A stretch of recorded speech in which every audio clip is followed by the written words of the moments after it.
Tô de olho aí em vocês, hein? Esse forame aqui tá muito pequeno. Não tô conseguindo enxergar nada. O buraco tá reduzido. Estamos ao vivo, literalmente. Eu estou de olho em quem está chegando agora. O buraco desse forame tá muito miudinho. E eu não tô conseguindo ver nada. Quem tá chegando aí, dá um oi pra mim. Dá um tchauzinho, hello, hello, hello. Estamos de volta sempre com as lives. Para quem tá ligadinho aí no sistema, as lives na América do Sul são de segundas-feiras, de segundas-feiras, 17 e 18. E na América do Norte, lá pelos Estados Unidos, ainda não em inglês, porém, nós vamos começar a mudar a linguagem. Toda quarta-feira, 18h30, pela Be Ready, beleza? Então, para quem está aqui da linha de cima para baixo, nós vamos falar também de um assunto significativo. Hoje, às segundas, aqui no consultório, sobre aquilo que escorregou, caiu, bateu, luxou, torceu, zoou e quebrou, que pode ser as famosas lises. Ou eu quero que vocês se atentem num algo muito significativo, que nem toda listese precede uma lise, sim senhorita, nem toda listese precede uma lise. Então, você está de olho, ficaram ali, vocês viram lá a reunião que teve da última neurocirurgia, a equipe da neurocirurgia aqui no Espírito Santo faz uma reunião muito significativa, papeando, estudando, trazendo os causos clínicos relevantes na ciência, no dia a dia, para que você tenha a melhor escolha, não só profilática, preventiva, tratamento conservador e cirúrgico, nas coisas que competem e que acontecem nesse nosso eixo, beleza? Hoje é uma informação muito significativa para que vocês comecem a se atentar quais são as principais lesões da coluna vertebral. Gostaram do meu lacinho? Estou da época antiga, na década de 50, só falta aquelas luvinhas. Que o chapéu. Vou tirar o chapéu para o nosso eixo. Como sempre, esse chapéu precisa estar em equilíbrio na minha cabeça para ele não cair. Assim como todo o nosso eixo precisa estar em equilíbrio nas 33 vértebras, que é a idade de Cristo. Sim, senhorita, nós já falamos um pouquinho sobre as herniações. Falamos também, buenas tardes todo mundo que está chegando. Sejam muito bem-vindos. Falamos sobre as discopatias, patia, lesão do disco. Falamos das diferenciações.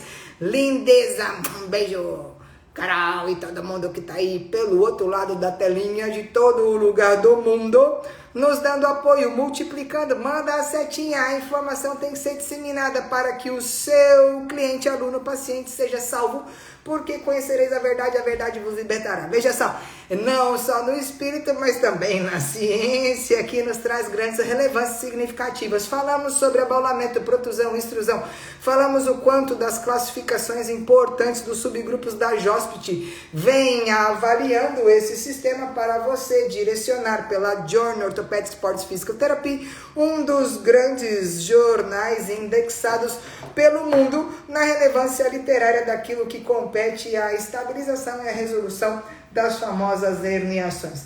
Mas hoje nós vamos falar da segunda maior incidência de lesão que acomete este lindo corpinho, ou esse centro do seu corpinho, que é a coluna, que são as famosas listeses. Se alguma coisa escorregou por aí, se a vértebra deixou de estar totalmente empilhada no seu platô, se eu tenho uma que saiu do eixo ou escorregou, eu posso ter uma anterolistese, uma retrolistese, ela vai para frente, ela vai para trás, ela vai para todo lugar. Lembrando que a lombar é a área de maior competência de incidência de lesão por grande sobrecarga, não tem tanta característica de rotação, mas as áreas de grande rotação, que é a torácica, não tem tanta mobilidade, porque ela é um pouco mais densa pelo arcabouço torácico, mas a área menorzinha de grande movimentação e não tanta sobrecarga com maior incidência de lesão é a nossa cervical. As grandes duas áreas que competem a maior número de problemáticas, cervical e lombar, e nós sabemos muito bem que uma lombar que não tem curva, quando ela está reta assim, aí vem a meleca acontecer. porque é algo que não tem curva, igual ao amortecimento do carro, uma retificação na lombar começa a gerar sobrecarga nessas regiões, tanto intervertebralmente dizendo, lembrando que aqui tem todo o círculo de Charpey e todo o meu disco também é inervado pelos nervos sinovertebrais, e também eu tenho toda a região facetária, esse arco posterior tão pequeno, mirradinho ali, não tem disco, mas tem ali o meu tubo neural, onde esse forame empilhado ao longo das 33 vértebras, tocando uma harpa aqui, acaba sendo o meu tubo neural. Se algo começa a reduzir esse tubo neural em área, em buraco, em diâmetro, a gente começa a ter uma estenose. E essa estenose pode ser pela discopatia. Essa estenose, gostei do joinha. Essa, ó, meu dedo como já tá melhor. Ainda bem que não é esse, né? É esse. Tá vendo? Tá ficando rota, Não consigo coçar a cabeça ainda. A estenose também pode ser por uma discopatia. O disco começa a ir para trás e reduzir a área. Nós estamos falando de uma área muito pequena. Uma área de 2x2, 2x2, 2x2. Dr. Daniel Calegari fala sempre isso. Eles não entram por videoartroscopia por aqui, eles entram pelo lado. E pelo lado, dentro de uma cirurgia de coluna, a hipóxia dessa inervação é o que mais nos preocupa, porque a herniação começa a esmagar o nervo, ele perde ali a sua vascularização e ele pode se necrosar. Então lá dentro da nossa na nossa videolaparoscopia, na região onde a gente vai fazer a dissectomia, eu não, o neurocirurgião, aí também os ortopedistas especialistas de coluna, não vai me dar alguém que não é especialista, começa a observar que não pode ter nenhum tipo de laceração nervosa.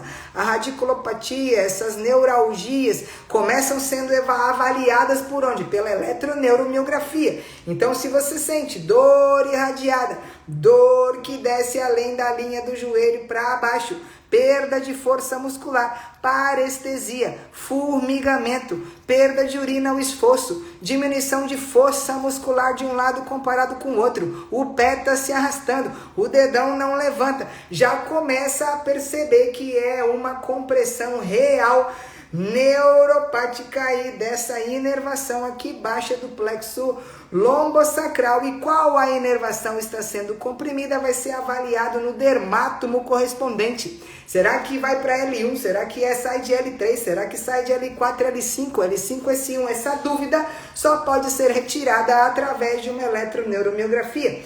E não me faça cirurgia de coluna sem fazer uma eletroneuromiografia com o neurocirurgião, tá bom? Um beijo aos nossos neurocirurgiões aqui do estado, em especial a equipadora que operou a minha mãe na época que eu nem sabia o que era uma hérnia antes de eu fazer fisioterapia, e ao Dr. Calegari e toda a equipe Vértice também, o meu cheiro e o meu amor pela coluna que nós temos grandemente. Esse buraco que é esse forame não pode se fechar, e ele pode se fechar também quando a vértebra escorrega. Se a vértebra escorregar, que é o tema de hoje, não significa somente que o seu aluno caiu, é uma grande hipótese. Pô, você teve alguma queda de bunda no chão, caiu, bateu, torceu, luxou, quebrou? O que aconteceu para que isso pudesse acontecer?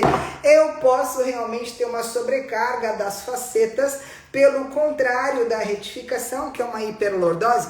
Posso ter exemplos de salto em altura, hiperextensões no gestual esportivo, que a placa terminal começa a se sobrecarregar e as facetas posteriores começam também a se sobrecarregar, e o arco posterior, que não tem disco, começa a ficar esmagado, gerando ainda mais atrito na pars articulares e nas articulações dessa região. Se isso acontecer, essa microfissura acaba de gerar ali uma pequena lise, e a lise que é uma quebra igual lipólise, quebra da gordura.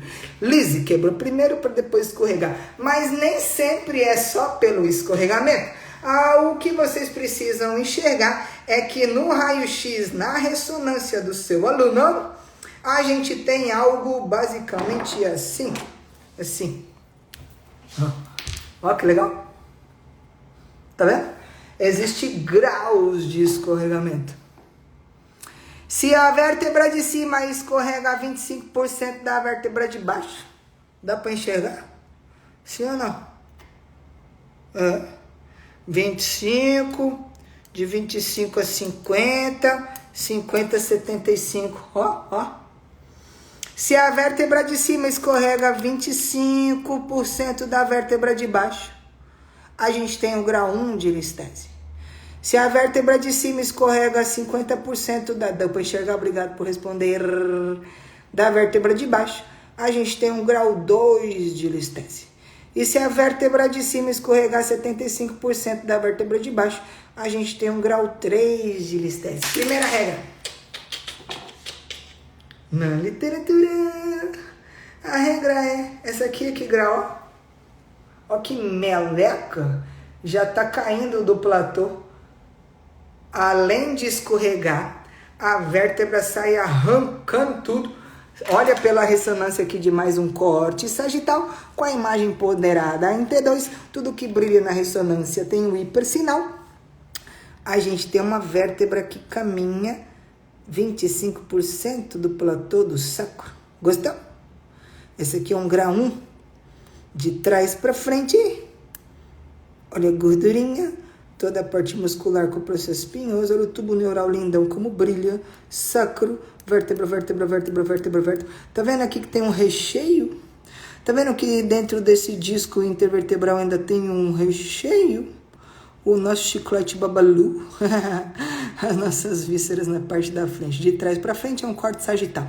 Olha só. A literatura diz que até o grau 2 é tratamento conservador. É claro que eu acabei de falar da sintomatologia, as perdas funcionais, as dores incapacitantes e a claudicação pode acontecer, além dos sintomas que eu já listei. Então, é para operar grau 1? Não. É para operar grau 2? Não. É muito importante entender que a avaliação desse cliente tem que acontecer. A dona desse raio-x é essa lindeza aqui. A gente está começando a trabalhar com ela agora. Além desse tilt anterior, a desativação de glúteo importante, uma tridimensionalidade da balança de Powell irregular, um valgo significativo, impingement coxofemoral, uma listese baixa, uma anteriorização aqui do centro de gravidade, uma protusão de ombro, uma retificação de cervical, uma corcova da viúva bem importante, uma diminuição da redução da expansibilidade torácica e essa rotação do fêmur internamente ainda para o no quadrado. Mas o mais interessante é que essa nossa princesinha está caminhando bem. Se a listese ela não compete somente a uma queda ou uma fratura, observe que essa área da região dos nossas lombares baixas, no processo transverso das vértebras lombares, sai quem? O iliopsoas. Existe muito comum, mostrando pra gente, além nas nossas relevâncias da PubMed, Medline Lilacs, além da insuficiência da musculatura eretora, a gente tem uma hiperativação da cadeia cruzada desses eretores. A gente tem um encurtamento e uma hiperativação de quem? Do iliopsoas, sabia? Ó, eu desenhei. Eu gosto de desenhar, né? Não adianta. Aí, se o nosso iliopsoas tá aqui, saindo do processo transverso, imagina esse iliopsoas puxando, encurtado, tenso, denso, contraturado. Ele está puxando ainda mais as vértebras para aumentar a sua convexidade anterior e a sua concavidade anterior. Tá frio aí em Floripa? É a próxima parada. A gente saiu de Belém naquele tempo úmido, vamos para o frio da Floripa. Depois nós vamos comer um bolo de rolo em Recife. Depois eu volto pra... sei lá pra onde é que eu vou. Depois eu vou lá fazer o Mickey emagrecer, porque ele tá gordo na Flórida. Depois eu venho comer muqueca capixaba no Espírito Santo. Vamos espalhar saúde pelo mundo. O que eu quero que vocês entendam, porcaria, que tudo isso é pra te dizer que você precisa fazer a compressão e a liberação de quem? De ilipsoas. Alonga, flexor do quadril. Isso é muito comum também no idoso. Na perda mineral óssea, o idoso fica muito tempo sentado, né? Aí ele dorme sentado, dorme meio assim, meio que sentado, meio que em pé, porque tem problema respiratório. Aí ele fica assim muito tempo sentado, porque é muito comum, aí o cuidador vai lá, dá comida pra ele. Aí ele toma banho sentado, porque não pode cair. Aí ele já levanta, aí fica encurtado aqui assim, ó, encurtado o ilipsoas, vai ficando assim. No idoso, o posicionamento é assim, né? Aí começa a encurtar aqui, aí começa a gerar uma cunha anterior, empurrando ainda mais o disco para trás.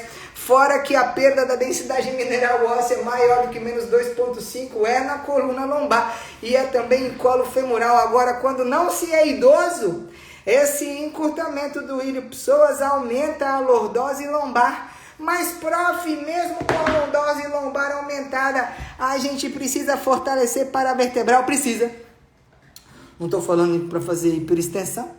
Agora, para você fortalecer, ó, meu dedo roxo, para você fortalecer o paravertebral sem fazer hiperextensão, você tem que olhar para a pelve. A pelve tem que estar na neutralidade. A pelve não pode ter drop. A pelve, olha aqui, ó, olha aqui, ó, olha aqui, ó, olha aqui, ó. Ó, acabei de falar disso. As correlações da ativação dos eretores das pessoas quando começam a ter uma maior idade. Qual é a diferença do idoso para uma pessoa que não é idosa? Não quer dizer que somente fraturou para ter uma listese.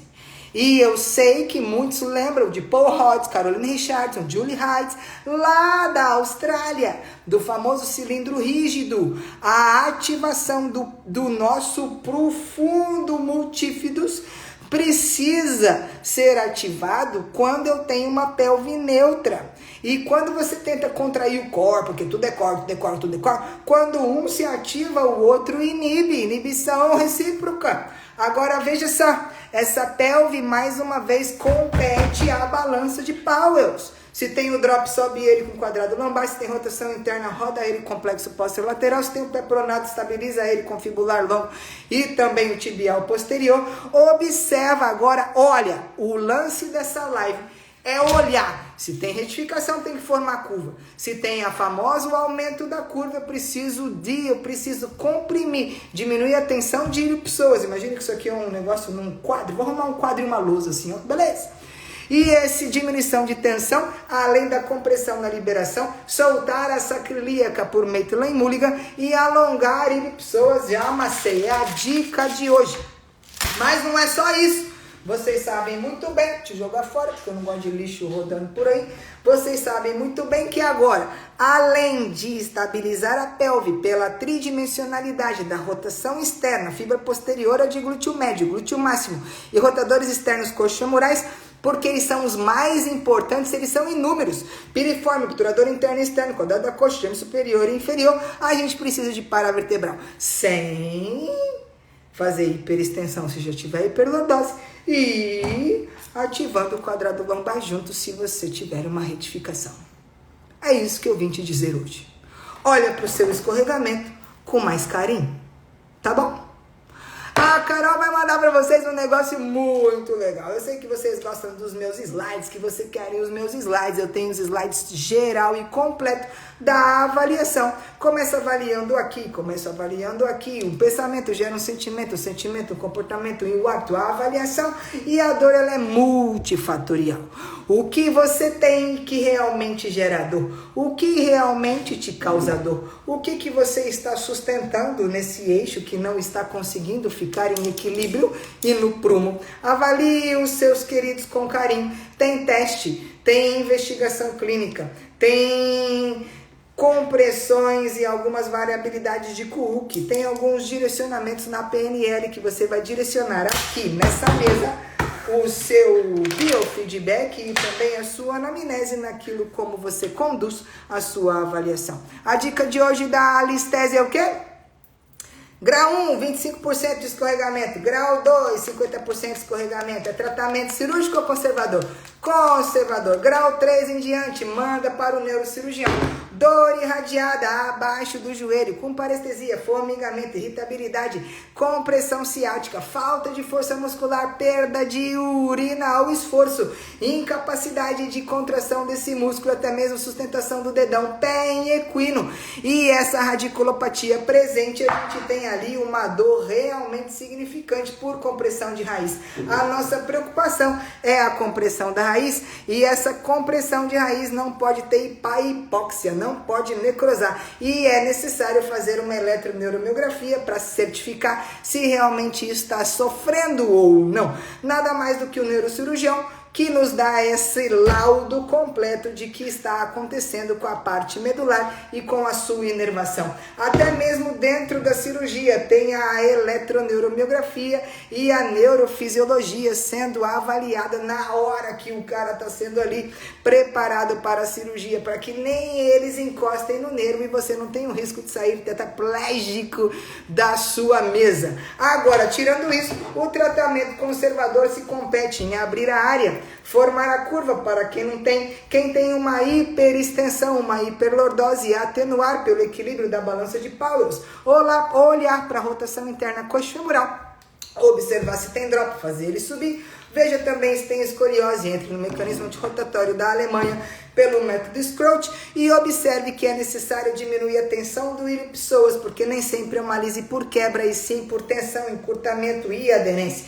Na hora que você alonga o ilho-psoas e aumenta aquele release pela reidratação interfacial da área, essa região começa a gerar decoaptação e descompressão. Solta sacrilíaca por Maitland Mulligan, ativa o períneo, contração de abdômen, mas lembra que nem sempre o cilindro rígido de Paul Hodges, Caroline Richardson, Julie Heights é o que salva, porque a tentativa de contrair os multífidos profundos não tem como segregar. Na hora que tenta ativar o core training, o multífidos desativa e vice-versa, é inibido quando um ativa o outro desativa. Por isso que é necessário, naquela literatura que eu mostrei, ativar o paravertebral sem piorar a lesão, juntamente, concomitantemente, gosto dessa palavra, pela estabilidade da base, tá bom? O presente já vai estar aí, se registre para quem estiver na live, pegue todos os slides na ordem da direção de como que eu faço a avaliação e vem com a gente na próxima segunda para mais curiosidades, porque os ossos falam com você. Vê se tira o que tá te pesando no eixo, alivia, delega tarefas. Lembra que é aqui primeiro para depois aqui. A relação está nas 33 vértebras em sustentação. Quem te sustenta é ele. São 33 vértebras. Por que não são 30? Para de olhar para o problema. O problema não é o problema, tá bom? O problema não é o problema. Um beijo da prof. Para quem estiver nos Estados Unidos, tem repescagem. Para quem quiser assistir de novo, na quarta-feira é outro assunto, pela Be Ready Sports, com a nossa querida coordenadora, a Jéssica. Quem está por detrás dos bastidores, com muita elegância, carinho e amor pelo marketing, é a Carol e toda a equipe da Unilink. Vai lá na Unilink e vai xeretar as questões médicas. É importante relembrar a anatomia. É importante começar a xeretar como é que foi feita a cirurgia. É importante observar e estar grudadinho com a medicina na Unilink com o nosso querido Dr. César Reis. Depois, deixa marcado aí, Carol. Te vejo lá. Printa. Marca eu. Questões, dúvidas, perguntas, curiosidades. Manda sinal de fumaça. Tchau. E vê se não escorrega por aí.